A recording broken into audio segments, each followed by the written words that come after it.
ஆன்மீக நண்பர்கள் அனைவருக்கும் பால அறிஞ்சு வைக்கும் யூடியூப் சேனல் சார்பாக இனிய நல்வணக்கம். இந்த நாள் உங்கள் அனைவருக்கும் இனிய நாளாக அமையட்டும்.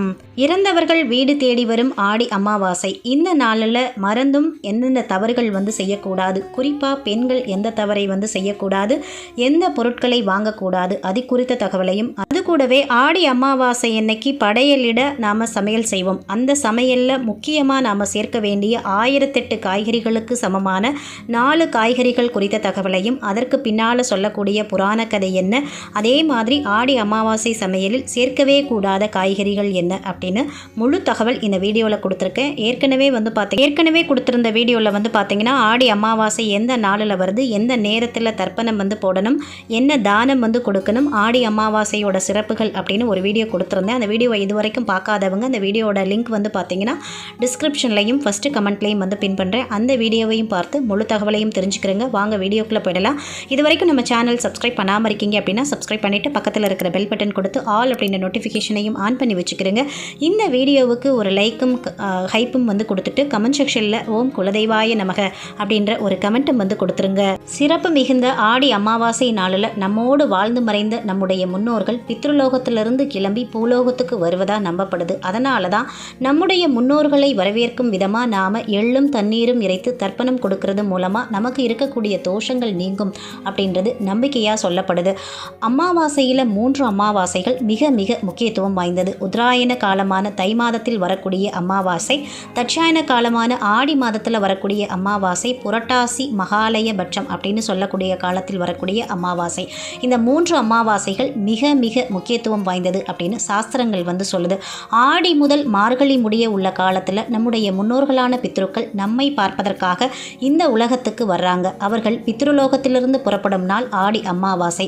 அதனால் அவர்களை நாம் நினைவில் வைத்திருக்கிறோம் அப்படின்றத தெரிவிப்பது போலவும், அவர்களை பூமிக்கு வரும்படி அழைப்பு விடுவிப்பது போலவும் ஆடி அமாவாசை அன்னைக்கு அவர்களுக்கு தர்ப்பணம் கொடுக்கணும் அப்படின்னு சொல்லுது சாஸ்திரம். ஆடி அமாவாசை நாளில் தன்னுடைய சொந்த வீடான கடகராசியில் தாய்காரகன் சந்திரன், தந்தைக்காரகன் சூரியனோடு இணைந்திருக்கிறார். சூரியனும் சந்திரனும் சேர்ந்திருக்கக்கூடிய நாள் தான் அமாவாசை அப்படின்றது எல்லோருக்கும் தெரியும். சந்திரன் தேய்பிறை நிலையிலிருந்து விடுபட்டு வளர்பிறை நிலைக்கு செல்லக்கூடிய நாள்.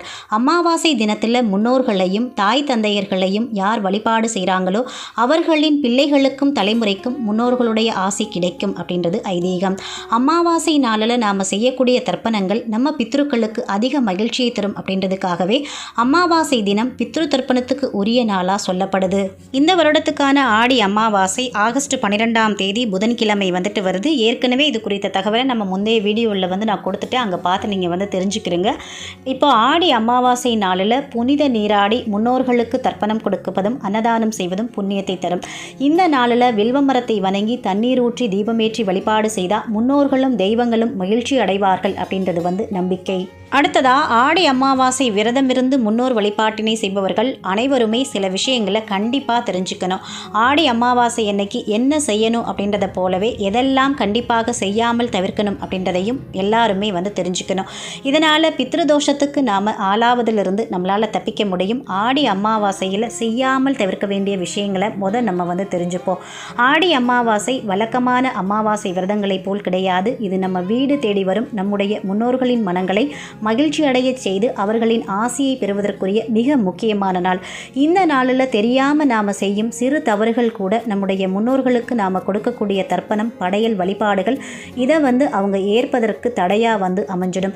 இதனால் முன்னோர்களுடைய மனவேதனைக்கும் கோபத்துக்கும் நாம் ஆளாக நேரிடும். இதனால் பலவிதமான துன்பங்களுக்கும் நாம் ஆளாக வேண்டியிருக்கும். முன்னோர்கள் வழிபாடு அப்படின்றது நாம் தினசரி செய்யும் இறை வழிபாட்டிலிருந்து மாறுபட்டது. சில சடங்குகள், வழிபாட்டு முறைகள் ஒரே மாதிரி இருக்கிறது மாதிரி நமக்கு தோன்றினாலும் 2 விரதங்கள் மற்றும் வழிபாடுகளுக்கும் அதற்குரிய பலன்களுக்கும் நிறைய வேறுபாடுகள் இருக்கு. அதனால் இது ரெண்டையுமே குழப்பிக்காம முன்னோர் வழிபாட்டு விதிமுறைகளை சரியாக தெரிஞ்சுக்கிட்டு நாம் அதை கடைபிடிக்கணும். ஆடி அமாவாசை நாளன்னைக்கு தெரியாமலும் மறந்தும் கூட செய்யக்கூடாத காரியங்கள் அப்படின்னு சிலது இருக்குது. அது என்னென்னு பார்க்கலாம். அதாவது வீட்டு வாசலில் கோலம் போடக்கூடாது, நகம் வெட்டுறது, முடி வெட்டுறது, எண்ணெய் தேய்த்து குளிக்கக்கூடாது, அசைவம் சமைக்கவோ சாப்பிடவோ கூடாது, முன்னோர்களை வழிபட வழிபடும் போது மணி அடித்து பூஜை வந்து செய்யக்கூடாது. எல்லை கடனாக வாங்கி நாம் தர்ப்பணம் வந்து செய்யக்கூடாது. வீட்டோட பூஜை அறை, சமையலறை இதை அமாவாசை அன்னைக்கு நாம் சுத்தம் பண்ணக்கூடாது. முந்தைய நாளை சுத்தம் பண்ணி வச்சுருக்கணும். முன்னோர்களுக்கு தர்ப்பணம் செய்வதற்கு ராகு காலம், யமகண்ட நேரம் பார்க்க வேண்டியதில்லை. அந்த நேரத்திலையும் நம்ம தர்ப்பணம் பண்ணிக்கலாம். ஆனால் அதாவது 12 மணிக்கு மதியம் 12 மணிக்கு முன்பாக நீங்கள் தர்ப்பணம் வந்து கொடுத்துடணும். அதே சமயம் முன்னோர்களுக்கு படையல் போடும்போது ராகு காலம், யமகண்ட நேரமாக இருக்கக்கூடாது. நல்ல நேரத்தில் தான் படையல் போடணும். தர்ப்பணம் கொடுக்க வேண்டிய நேரம், படையல் போட வேண்டிய நேரம் முந்தைய வீடியோவில் நான் கொடுத்துருந்தேன், அங்கே பார்த்து தெரிஞ்சுக்கிறேங்க. அமாவாசை அன்னைக்கு நிலைவாசலுக்கு மஞ்சள் குங்குமம் இடக்கூடாது. எலுமிச்சம்பழத்தை அறுத்து நிலைவாசலில் வைத்திருந்தால் அதை வந்து எடுத்துடணும். பூஜை அறையில் எப்போதும் இறைவனை வழிபடும் போதும் ஏற்றக்கூடிய விளக்க முன்னோர்களுடைய வழிபாட்டுக்காக ஏற்றக்கூடாது. தனியாக அகல் விளக்கு வந்து எடுத்து அதில் மட்டும்தான் முன்னோர்களுக்கு விளக்கு வந்து ஏற்றணும். முன்னோர்களோட வழிபாட்டை முடிக்கிற வரைக்கும் பூஜை அறையில் விளக்கேற்றி வழக்கமாக இறைவனுக்கு செய்யக்கூடிய வழிபாட்டை நாம் செய்யக்கூடாது. சுமங்கலி பெண்கள் பட்டினியாக விரதம் இருப்பது, தர்ப்பணம் கொடுக்கறதெல்லாம் இந்த நாளில் செய்யக்கூடாது. தந்தை உள்ள மகன்கள் தர்ப்பணம் வந்து கொடுக்கக்கூடாது. அதே போல் சுமங்கலி பெண்கள் இறந்து போன அந்த பெண்ணோட பெற்றோருக்காக எள்ளும் தண்ணீரும் இறைத்து பிண்டம் வைத்து வழிபாடு செய்யக்கூடாது. ஆடி அமாவாசை அன்னைக்கு மனிதர்களோ அல்லது எந்த உயிரினமோ வீடு தேடி வந்தாலும் உணவு இல்லை அப்படின்னு சொல்லி பசியோடு திருப்பி அனுப்பக்கூடாது. காகத்துக்கு உணவு வைக்காம வீட்டில் இருக்கிறவங்க உணவு சாப்பிடக்கூடாது. ஆடி அமாவாசை விரதம் இருக்கிறவங்க இரவு நேரத்தில் வேற என்ன உணவு சாப்பிட்டாலும் அதோடு ஒரு கைப்பிடி அளவாவது சாதம் சாப்பிடாமல் இருக்கக்கூடாது. ஆடி அமாவாசை நாளில் யாரிடமும் கோபப்படவோ வீட்டில் சண்டை போடவோ கூடாது. ஆடி அமாவாசை அன்னைக்கு விரதம் இருப்பவர்கள் மட்டுமின்றி மற்றவர்களும் அசைவம் சாப்பிடவோ குளிக்காமல் இருக்கவோ கூடாது. அடுத்ததா பூஜை செய்கிறப்போ மணிச்சத்தத்தை வந்து தவிர்க்கணும். ஏன்னா இந்த சத்தம் பித்திருக்களுக்கு ஒவ்வாத ஒன்று. தர்ப்பணம் முடிந்த பிறகு வேண்டுமானால் பூஜை அறையில் கோலம் போட்டு தீபம் ஏற்றி மணி அடித்து நீங்கள் பூஜை வந்து செய்துக்கலாம். பெண்கள் முக்கியமாக எது செய்யக்கூடாது அப்படின்னு வந்து பார்த்தீங்கன்னா, குளிக்காமல் சமைக்கக்கூடாது. வெறும் வயிற்றிலும் சமைக்கக்கூடாது. தலையை விரித்து போட்டபடி இருக்கக்கூடாது. இந்த நாளில் பெண்கள் நகம் வெட்டக்கூடாது. நெற்றியில் குங்குமம், திருநீர் இல்லாமல் இருக்கக்கூடாது. பெண்கள் வந்து தலைக்கு எண்ணெய் தேய்த்தும் குளிக்கக்கூடாது. அதே போல் நம்ம ஏற்கனவே சொன்னோம், சுமங்கலிகள் விரதம் வந்து கடைபிடிக்கக்கூடாதுன்னு சொன்னோம். வெறும் வயிற்றில் வந்து உணவு சமைக்காமல் காலை உணவு கட்டாயம் சாப்பிடணும். மதிய உணவினை வந்து காகத்துக்கு படைச்சதுக்கப்புறமா தான் வந்து சாப்பிடணும். அதே போல் ஆடி அமாவாசை நாளில் கோலம் வந்து போடக்கூடாது. ஏன் வந்து பார்த்திங்கன்னா, அமாவாசையில் ஒவ்வொரு வீட்டு வாசலிலும் எள் தண்ணீர் பெறுவதற்காக முன்னோர்கள் காத்து நிற்பாங்களா. அன்றைய தினம் விரதம் இருப்பவர்கள் வாசலில் கோலம் கண்டிப்பாக வந்து போடக்கூடாது. அடுத்ததாக முன்னோர்களுக்கு படையல் போடும்போது ஒற்றை இலையாக போடாமல் இரட்டை இலையாக போட்டு வந்து படைக்கணும். முன்னோர்களுக்கு படையல் போட்ட உணவை வீட்டில் இருக்கிறவங்க மட்டுமே சாப்பிடணுமே தவிர மற்றவர்களுக்கு கொடுக்கக்கூடாது. வெளியாட்களுக்கு உணவு தருவதாக இருந்தாலும் பகல் 12 மணிக்கு பிறகுதான் அவங்களுக்கு வந்து கொடுக்கணும். நீர்நிலைகளுக்கு சென்று தர்ப்பணம் தந்தாலும் வீட்டில் முன்னோர்களுடைய படங்களுக்கு விளக்கேற்றாமல் இருக்கக்கூடாது. பூஜை அறையில் விளக்கேற்றுவதுடன் தனியாக முன்னோர்கள் படத்துக்கு முன்பு ஒரு அகல் வைத்து நல்லெண்ணெய் ஊற்றி விளக்கேற்றணும். பித்திருக்களோட போட்டோக்களையும் ஒன்றாக வைத்தே படையல் வந்து போடணும். அடுத்ததா இந்த ஆடி அமாவாசை நாளில் நாம் செய்ய வேண்டிய செயல்கள் அப்படின்னு வந்து பார்த்தோன்னா, குறைந்தபட்சம் 5 பேருக்கு தனித்தனியாக தானம் வந்து கொடுக்கணும். என்னெல்லாம் தானம் கொடுக்கலாம் அப்படின்னு வந்து பார்த்தீங்கன்னா, அன்னதானம் வந்து கொடுக்கலாம். அது தவிர்த்து அரிசி, பாசிப்பருப்பு, வெல்லம், நெய், ஏலக்காய், முந்திரி, திராட்சை இதை வந்து 5 பேருக்கு தனித்தனியாக தானம் வந்து கொடுக்கலாம். அமாவாசை தர்ப்பணம் கொடுக்கறதுனால முன்னோர்களுக்கு ஏதாவது குறை ஏற்பட்டிருந்தாலும் அது வந்து சரியாகும். கர்ம வினைகள் முன்னோர்களுக்கு திதி தர்ப்பணம் செய்து உணவு படையலிட்டு அவர்களுடைய ஆசியை பெறும்போது திருமண தடை, குழந்தை பிறப்பு தாமதம், வறுமை, நீடித்த நோய், கடன் தொல்லை போன்ற பிரச்சனைகள் நீக்கி கர்ம வினைகளுக்கு நாம் பரிகாரம் வந்து தேடிக்கலாம். அதோடு சேர்த்து ஆடி அமாவாசை அன்னைக்கு நீங்கள் மற்றவங்க கிட்ட கடன் வாங்கவும் கூடாது, மற்றவங்களுக்கு கடன் கொடுக்கவும் கூடாது. பணம் மட்டுமின்றி வீட்டில் உள்ள மற்ற பொருள்களையும் மற்றவர்களுக்கு கடனாக வந்து கொடுக்கக்கூடாது. அடுத்ததாக ஆடி அமாவாசை என்று நீங்கள் உங்கள் முன்னோர்களை வணங்கி படையல் வைக்காமல் இருந்தாலும் கட்டாயமாக காகத்துக்கு உங்கள் வீட்டில் சமைத்த உணவுகளை எச்சில் படாமல் வந்து வைக்கணும். அமாவாசை தினத்தன்று கட்டாயமாக முன்னோர்களுக்கு கொடுக்க வேண்டிய திதி தர்ப்பணத்தை தவறாமல் வந்து கொடுக்கணும்.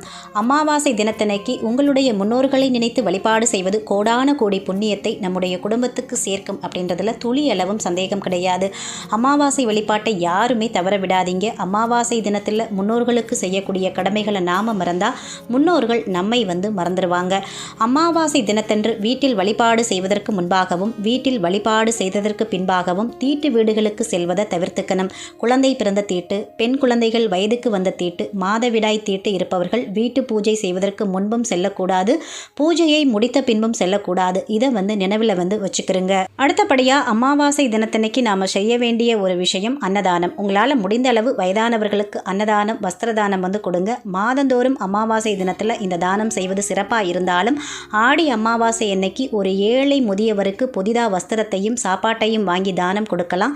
பல தலைமுறைகளாக நம்மை தொடர்ந்து வரக்கூடிய பித்ரு சாபம், பித்ரு கோபம், பித்ரு தோஷம் எல்லாவற்றுக்குமே ஒரு விமோச்சனம் கிடைக்கும் அப்படின்னு சொல்லப்படுது. அடுத்ததா ஆடி அமாவாசை நாளில் ஒரு சில பொருட்களை வாங்கக்கூடாது அப்படின்றதும் சொல்லப்படுது. அந்த என்ன பொருட்கள் அப்படின்னு பார்த்தீங்கன்னா, முக்கியமாக இந்த நாளில் ஆல்கஹால் வாங்கக்கூடாது.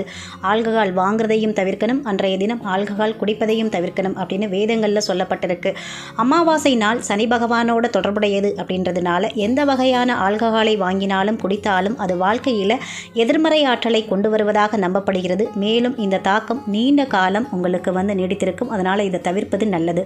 அடுத்ததாக இந்த நாளில் தானியங்கள் வாங்கக்கூடாது. அதாவது தானியங்களும் மாவு பொருளும் வாங்கக்கூடாது. அதுவும் ஆடி அமாவாசை நாளில் கோதுமை மற்றும் கோதுமை மாவை வாங்குவதை தவிர்க்கணும். அப்படி வாங்கி அமாவாசை நாளில் சமைத்து உண்பது கெட்டதாக சொல்லப்படுது. அதனால் இதை வாங்காதீங்க. பூஜை பொருட்கள் வாங்கக்கூடாது. அமாவாசை நாளில் புனிதமான எந்த ஒரு பூஜை பொருளையும் வாங்கக்கூடாது. ஊதுபத்தி, சாம்பிராணி, பூக்கள், கற்பூரம் அல்லது தெய்வங்களுக்கு உரிய மற்ற பொருள்களை வாங்குவது நல்லதாக கருதப்படுவதில்லை. இதுபடியான பொருள்களை இந்த நாளில் வாங்கி வீட்டுக்கு கொண்டு வராதிங்க. முந்தைய நாளை வாங்கி வச்சுருங்க.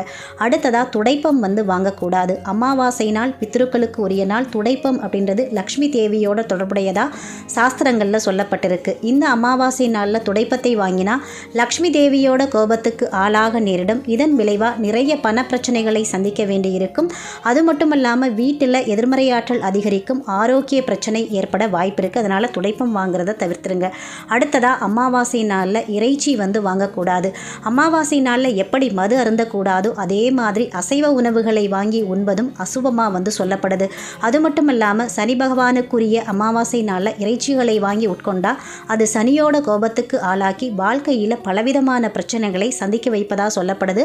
அதனால் இந்த தவறையும் எக்காரணம் கொண்டும் இந்த நாளில் செஞ்சிடாதீங்க. அடுத்த தகவலாக ஆடி அமாவாசை நாளில் முக்கியமாக ஒரு 4 காய்கறிகள் சமைக்கணும் அப்படின்னு சொல்லப்படுது. இந்த 4 காய்கறிகளும் 1008 காய்கறிகளுக்கு சமம் அப்படின்னு புராணத்தில் சொல்லப்பட்டிருக்கு. அது குறித்த தகவலையும் ஆடி அமாவாசை நாளில் எந்தெந்த காய்கறிகளை சமைக்கக்கூடாதுன்ற தகவலையும் நாம் தெரிஞ்சுக்கலாம். எப்போதுமே அமாவாசையில் சில உணவுகளை கண்டிப்பாக சமைக்கணும் அப்படின்னு சொல்லுவாங்க. அதிலும் தை அமாவாசை, ஆடி அமாவாசை, புரட்டாசியில் வரக்கூடிய மகாலயபட்சம் அமாவாசையில் கண்டிப்பாக இதை ஃபாலோ பண்ணணும் அப்படின்னு சாஸ்திரம் சொல்லுது. ஆடி அமாவாசையில் முன்னோர்களுக்கு பிடித்த உணவுகளை மதிய உணவுக்கு சமைத்து அதை மறைந்த முன்னோர்களுடைய புகைப்படங்களுக்கு பொட்டு வைத்து பூ வைத்து இலை போட்டு படையலாக வைக்கணும். அந்த மாதிரி சமைக்கக்கூடிய காய்கறிகளில் சிலவற்றை பயன்படுத்தக்கூடாது. அதே மாதிரி சில காய்கறிகளை சேர்த்து சமைத்தா வீட்டுக்கு நன்மை உண்டாகும் அப்படின்றது ஐதீகம். அமாவாசை காய்கறிகளில் வாழைக்காய், பூசணிக்காய், தண்டு, அகத்திக்கீரை, பாகற்காய், பிரண்டை மற்றும் பலாக்காய்க்கு மட்டும் தனி முக்கியத்துவம் உண்டு. இதற்கு புராணங்களில் கதை ஒன்றும் சொல்லப்படுது. இந்த காய்கறிகள் எதற்கு சமமானவை என்பதை உணர்த்துவதற்காக சொல்லப்படும் இந்த கதை பற்றியும் வேறு என்னென்ன காய்களை சமையலில் சேர்க்கக்கூடாது அப்படின்றத பற்றியும் நம்ம பார்க்கலாம். ஆடி அமாவாசையில் காய்கனி, கிழங்கு, கீரை சமைக்கணும் அப்படின்னு சாஸ்திரம் சொல்லுது. இதில் அமாவாசை சமையலிலும் சரி, அமாவாசை தர்ப்பணம் கொடுக்கும் போது அந்தனருக்கு கொடுக்கக்கூடிய பொருட்களிலும் சரி வாழைக்காய் கண்டிப்பாக இருக்கணும் அப்படின்னு சொல்லுவாங்க. அதற்கு காரணம் வாழையடி வாழையாக நம்முடைய குலம் வளர வேண்டும் அப்படின்றதுக்காக வாழைக்காய் பயன்படுத்துவதாக நம்ம வீட்டு முன்னோர்கள் சொல்லுவாங்க. அதே மாதிரி அமாவாசை நாளில் பாகற்காய், பிரண்டை, பூசணிக்காய், தண்டு, அகத்திக்கீரை, பலாக்காய் கண்டிப்பாக சமைக்கணும் அப்படின்னு சொல்லப்படுது.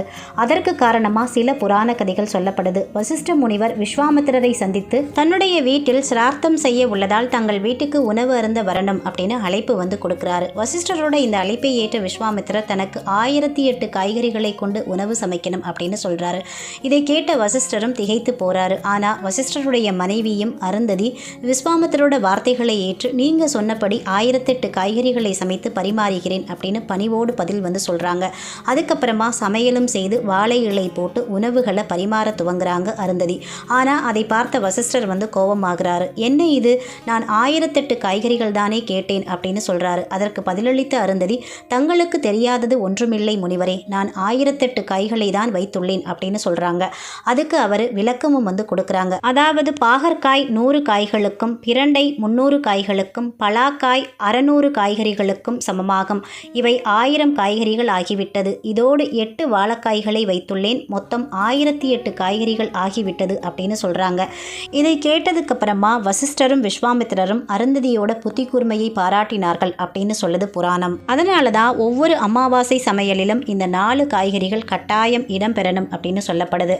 அடுத்ததா அமாவாசை சமையலில் சேர்க்கக்கூடாத காய்கறிகள் என்னென்ன அது குறித்து பார்க்கலாம். ஆடி அமாவாசை அன்னைக்கு கீரையை வீட்டில் சமைக்கக்கூடாது. கீரை சேர்ந்த எந்த உணவையும் சமைக்கக்கூடாது. ஆனால் அகத்திக்கீரை மட்டும் நாம் சமையல் பண்ணலாம். அதே மாதிரி ஆடி அமாவாசை படையலில் உருளைக்கிழங்கு, சேப்பக்கிழங்கு இந்த மாதிரி கிழங்குகளை சமைக்கக்கூடாது. ஆடி அமாவாசை தினத்தில் வீட்டில் பச்சை நிறத்தில் இருக்கக்கூடிய ப்ராக்கோலி, பச்சை மிளகாய், கோவக்காய், நூக்கல், முட்டைக்கோஸ் இதை சமைக்கக்கூடாது. அடுத்ததாக பார்த்தீங்கன்னா ஆடி அமாவாசை தினத்தில் எந்த ஒரு தேவைக்காகவும் வீட்டில் அசைவ உணவுகளை சமைக்கக்கூடாது. முள்ளங்கி, பீட்ரூட், கேரட், கத்தரிக்காய், முருங்கைக்காய், சுரக்காய், காலிஃப்ளவர், வெண்டைக்காய், பட்டாணி, பூண்டு, வெங்காயம் இதையும் நாம் சேர்த்து சமைக்கக்கூடாது. இதுவரைக்கும் இந்த பதிவில் ஆடி அமாவாசை நாளில் நாம் என்னெல்லாம் செய்யணும், எதுவெல்லாம் செய்யக்கூடாது, என்னென்ன காய்கறிகள் சமைக்கணும் அப்படின்னு முழு தகவல் சொல்லியிருந்தேன். நம்ம 2 நாளாக கொடுத்த இந்த 2 வீடியோக்களுமே அமாவாசை குறித்த வீடியோக்கள் தான். இது ரெண்டுமே உங்களுக்கு மிகவும் பயனுள்ளதாக இருந்திருக்கும்னு நினைக்கிறேன். இந்த வீடியோ பிடிச்சிருந்தால் லைக் பண்ணி உங்கள் நண்பர்களுக்கும் ஃபேமிலி மெம்பர்ஸ்க்கும் ஷேர் பண்ணுங்கள். அவர்களும் பார்த்து பயன்பெறட்டும். இந்த வீடியோ பற்றின உங்களுடைய கருத்துக்களையும் சந்தேகங்களையும் கமெண்ட் செக்ஷனில் சொல்லுங்கள். மற்றும் ஒரு நல்ல பதிவில் சந்திப்போம். அதுவரை உங்களிடமிருந்து விடைபெறுவது உங்கள் பாலா. நன்றி, வணக்கம், வாழ்க வளமுடன்.